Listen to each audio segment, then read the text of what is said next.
make a community where the unexpected happens, where interesting things happen, where you're taken outside yourself. But once you start kind of building up that kind of community in the classroom, honestly, the discussions got a lot better. Because it made the history come alive.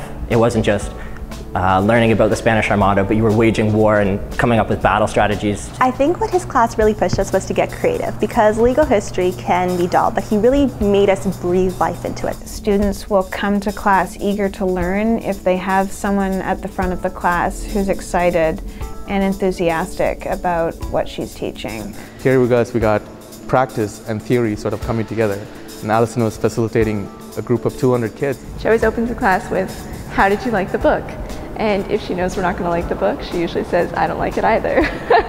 She's one of the transformative people that I've met at York because of the way she encouraged. You will be able to say interesting things about anything because you'll be so good at analyzing and interpreting the world that you're in. I think it's a really inclusive approach in which she encourages people to collaborate together, figure ideas out, get deeper into the subject matter. She speaks very softly, but I mean, all the words that she says are very powerful.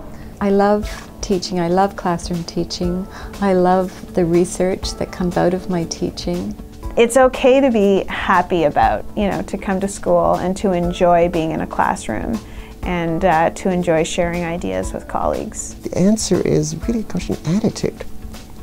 You're able to say, okay, it's not so heavy. We can do this. We're in it together.